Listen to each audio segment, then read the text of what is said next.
prayer.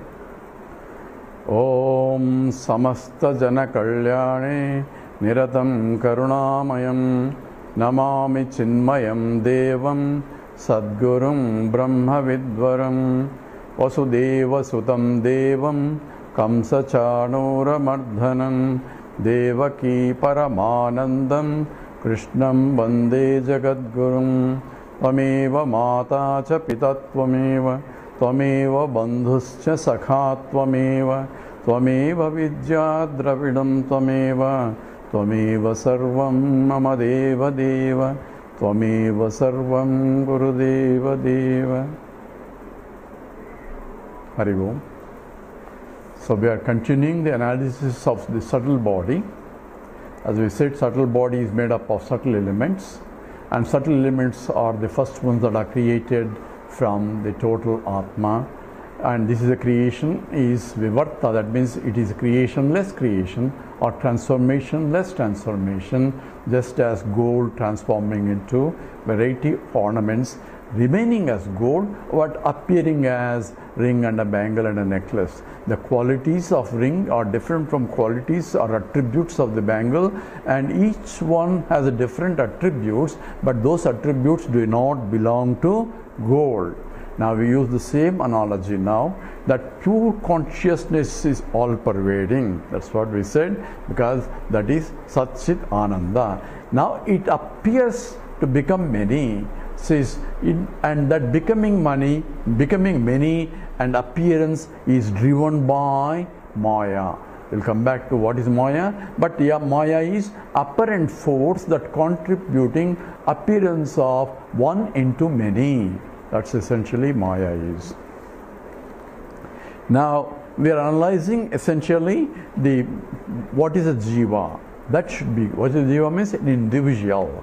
So just as a ring is one and the bangle is different, and each ring is different from other rings, and each ring has its own individuality in terms of its qualities, attributes, and so on and so forth. And now same thing can be applied in terms of the jivas also. So what is a jiva? Now pure consciousness is all pervading, getting as though reflected in the subtle body. So wherever there is a subtle body, there is a reflection, and the reflection by the mind is called Chidabhasa. We use a technical word, just like alpha, beta, gamma. Don't get scared with the Sanskrit word, just as we don't get carried with the Latin names, because it helps to retain, because it's impossible to translate exactly sometimes, and we will get familiar as we use more and more. So Chit Abhasa means reflection of consciousness in the Chitta. Chitta means the mind here. So reflection of the consciousness in the mind is called Chidabhasa. So reflected consciousness. So it's not the original consciousness, but original consciousness is all pervading, and it has nothing to do with even reflection also. That's why we call apparent, because that's not really real, but it only appears to be there. And how that appearance, we will see why we take apparent as a real one, and that's because of the confusion that we are at. So essentially we are talking about a reflected consciousness only from now on. So the mind is there, that's called a reflecting medium, and a reflected consciousness is a reflection of the total all-pervading consciousness, and the reflection occurs because the medium has the capacity to reflect. That is essentially the subtle body. Subtle body is different from in each, and therefore the reflections are also different, and the capacity to reflect depends upon how pure that subtle body is. Just as one sun, and there are many buckets here full of water, and the reflection of the sun in the water depends upon the nature of the water. If the water is pure, then the reflection is pure, and if the water is agitated, the reflection also gets agitated. So the qualities of the reflection doesn't depend upon the pure consciousness that is reflecting, but depends upon the medium of reflection. This has to be very clear. So wherever there is a subtle body, there the life gets manifested, but the expression of a life for the subtle body, it needs a gross body. This also we need to understand. So in the creation process, the way Vedanta explains is, once the creation of the gross body, then the subtle body as though enters into that body to enliven the body also, to make it as though it is alive. And because the subtle body is always there to get reflected, so the subtle body is alive all the time, and that when enters into the gross body, it expresses itself as the gross matter as well as the body. Why does it come into the gross body? Because it needs a body for experience. Bhogayatanam, that's what we discuss when we talk about the sthula sarira. Depending upon the karma, I have to take a particular body in order to exhaust my vasanas. All that is implied here. So therefore, where exactly is the vasana stored? All that is coming now. Now the subtle body is not created in the sense, it is beginningless. From the point of creation, it is a beginningless. This subtle body has to have a gross body in order to exhaust any or experience the world. And in the sukshma sarira, in the dream state, when I go from a waking state to a dream state, I enter purely dominated by only subtle body. I lose the consciousness of the physical body. Physical body is still maintained by the activities at the body level, so breathing and life is going on, but I am not conscious of the existence of the physical body when I go to a dream state. So, but the dream state is experience also. Now we can see analogy of the waking state and the dream state, and why Vedanta takes the dream state example and analyzes exhaustively in order to understand the total system. Because that is the state that is identical or somewhat similar to the waking state. Nature has provided for us to experience, and in the process also to use it to learn who I am. We'll analyze this a little bit carefully. So when I enter into the dream state, I am not conscious of the problems of the body. So when I am in the dream state, the problems of the body is not conscious of, so problems of the body belongs to the body only, not to me, because I can stop that identification and enter into the dream state and have a different experience. Therefore, analysis of the defects at the physical body level need not reflect at the subtle body level. So if the instruments at the physical body, the eyes to see or ears to hear, or all physiological functions at the body level, if the body is not conducive enough, or if the system is not capable of doing, even though the mind and everything is there from the point of it, it's not able to express beautifully. So one can be physically blind even though blindness has nothing to do at this subtle body level. It's only at the gross body level. So the properties of the gross body belongs to property at the level only, because I can withdraw, and when I go to a dream state, I may be a blind person in the waking state. I may be able to see in the dream state the world around. So I am not really a blind, because what is blindness is only the limitations at the physical level. Same way, all limitations at the physical level belong to physical level only. It's called Anvaya Vyatireka logic. It is there, I am having a problem. It is not there, or I am conscious of it, I don't have the problem. Therefore, it doesn't belong to me. And that has to be understood. So when I go to a dream state, what exactly happens? It's dominated by the sukshma sariram only, or subtle body only. I am not conscious of my gross body.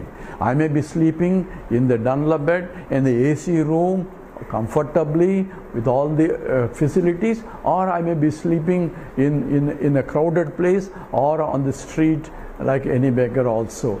That once I go to in the dream state and a deep sleep state, the external environment has nothing to do. It's only due to the subtle body properties only are there. All this is required to understand. That means these properties of the body do not belong to me. Therefore, I had to be conscious that body has a problem, but I do not have a problem. I do not superimpose the problems of the body as my problems and cry out of it. So this is again has to be understood. Now, where does the subtle body, how does it come? It enters as though into the body and experiences, because that body is required to experience. So where was that before? And how does it enter? All that is part of the analysis of how birth takes place and how death takes place. First we'll analyze how death takes place, because that we can see, because when body dies, the death is nothing but separation of the subtle body from the gross body. That's all the death is. So when the subtle body leaves the gross body, it takes all its package also. That means all the things that we have considered, the 8 aspects of it are taken along with the subtle body, and it moves in the direction dictated by the vasanas. So where are the vasanas? Vasanas are with the subtle body, not with the gross body. To analyze this simply, or to understand this simply, when we're talking about the subtle body or the mind as a total package, the mind, when I perform an action, it leaves an impression in the mind. So I have a tangible result, as we said, discussed with respect to the coffee. When I enjoy immediately coffee, but it leaves the impression to repeat it. Where is that impression left? That impression left in the mind only as this subtle impression. That's what we call the vasanas. So in the Western psychology, they talk about only conscious mind, then subconscious mind, then unconscious mind. We have in fact even deeper than that, where we have a vasanas which is subtlest, and these are impressions. So when I think is nothing, a flow of thought is what is a thought. Thoughts continuously flow, but flow means a direction, and direction is determined by my vasanas. That is, a grooves as though formed, because I think in one way, other person thinks another way, each person thinks in their own way. That way itself is established by the vasanas or the grooves of the thinking process. How do I establish? By thinking in the direction, I establish a new groove also, and that's how I keep thinking on the same thing. Says Jayato Vishayan Pumsaha Sangasteshu Pajayate. That's why Krishna says how vasanas develop by keep thinking about it again and again and again. I make it a groove deeper and deeper and deeper, and that's how the vasanas come. So where are the vasanas? Vasanas are part of the subtle mind, inner deep also. And that is the essence in which it is forming when I perform an action, and the action not only tangible, there is the intangible result that form as a vasanas. So it is given by the action which is egocentric action. That means I am enjoying, or I am doing, I am suffering. So that notion of suffering or enjoyment contributes to raga dvesha. I like it, I don't like it, are these likes and dislikes or impressions in the mind. So we are analyzing the conscious, the subtle body traveling. When it dies, it leaves the gross body, and the death is separation of the subtle body from the gross body. And where does it go? It goes in the direction to exhaust the new set of vasanas that are ready to germinate. So the subtle body travels and looks for another body where it is conducive to express those particular vasanas that are conducive. So it enters again into another gross body to exhaust those vasanas, so that are ready to germinate. So now you can see birth and death, his cycle goes on and on and on. So when did this start beginning? That we will analyze later, because it is a beginningless process, because the ignorance is anadi, therefore the vasanas are also anadi, but it can end, because ignorance, even though beginningless, it can end by knowledge. How does ignorance end? Why do you say ignorance is beginningless? So if I ask the question, say, do you know chemistry? Says, I don't know chemistry. Since when you are not knowing chemistry? Say, what do you mean, since when? From the beginning I don't know chemistry. That means the knowledge, ignorance of chemistry, there is no beginning for it. From the beginning I don't know. As far as you told chemistry, he says, I don't know what it is. I just heard what chemistry means. So I don't have the knowledge of what it is, and that ignorance of chemistry started, and there is no beginning for it. But even though it is a beginningless ignorance of chemistry, when I gain and enter into the chemistry studies, and I can get rid of that avidya means ignorance, by knowledge. So by appropriate knowledge, I can get rid of the appropriate ignorance related to that.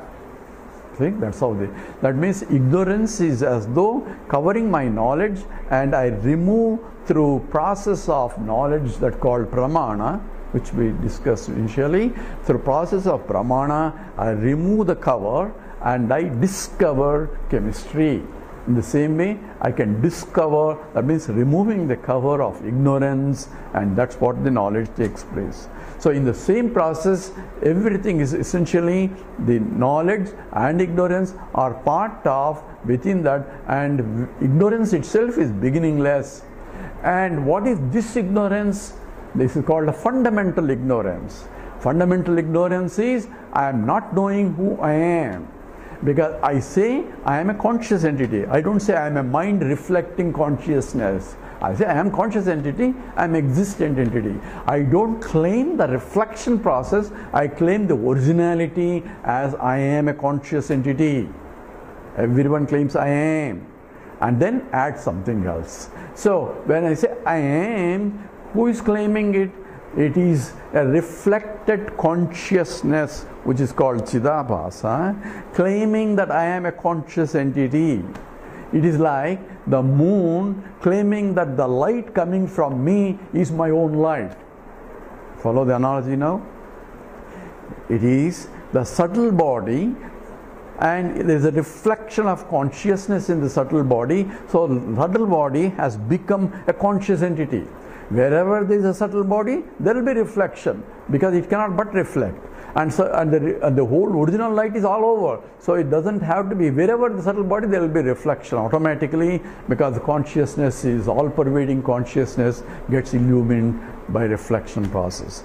So wherever there is a subtle body, it gains the Chidabhasa or consciousness, a reflected consciousness, but the reflected consciousness, the equipment board, the mind thinks that I am self-effulgent entity.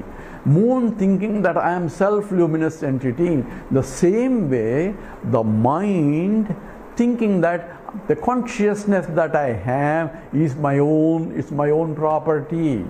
And I see other people are different consciousness entities, and some people are unconscious entities, and that's how each individual notion has come into picture. That's what is called jivahood. Where is the jivahood? Now all these things should be very clear. Pure consciousness is all pervading. It has nothing to do with the jiva. And there are appearance of self, the subtle bodies, through a process of the formation from the 5 elements, subtle elements and all that. And from that the subtle body is formed, and there is a reflection of the consciousness, and Chidabhasa is there. Up to that there is no problem. But when the Chidabhasa doesn't know that I am reflection of the original consciousness, and the mind that is equipment, that is actually does not know that I am only an instrument here, thinking that I have become a real conscious entity due to the reflection process, thinks that I am a jiva. The notion that I am a jiva is coming in the mind, in the subtle body, looking at the reflection of the consciousness and claiming that I am the consciousness by itself. So all this is implied in that wherever there is a subtle body, there is the reflection, and wherever there is reflection, and if that subtle body doesn't know where the original consciousness is, and claiming that I am self-conscious entity, claiming that I am the consciousness is from my own self, it is that mind which is reflecting now, claiming that I am the original one, and that is the jiva. Now it is the mind that experiences everything now through equipments of the gross body. All that is implied here. So jivahood itself comes into picture because of the reflected consciousness in the reflecting medium, and this has nothing to do with total consciousness which is all pervading. So all these things have to be understood. So this reflected consciousness, thinking that I am the original consciousness because I do not know the truth. So ignorance become a basic problem. Ignorance of what? Ignorance that the consciousness that is coming in is a pure consciousness, is only getting reflected by the medium here, and therefore the medium is becoming as though conscious entity. So it is the moon that doesn't know that the light that is coming from it is not due to its own light, it's coming from the sunlight. So if the sunlighted moon thinks that the light is, I am a luminous body, it has a problem because it doesn't know that it is only reflecting. So it is the moon that requires an education that it is, you are not by yourself reflecting or you are yourself inert, you are not a conscious entity, you are only reflecting the original conscious entity. But if you claim that you are only conscious entity and not the mind, then the consciousness you are is the original consciousness. We'll go into more detail a little bit. This has to be clear. Once this is clear, then the whole Vedanta opens up as a beautiful unfoldment itself. With this, we'll stop here. Om Purnamada Purnamidam Purnat Purnamudachyate Purnasya Purnamadaya Purnameva Vasishyate. Om Shanti Shanti Shanti. Harihi Om Sri Gurubhyo Namaha.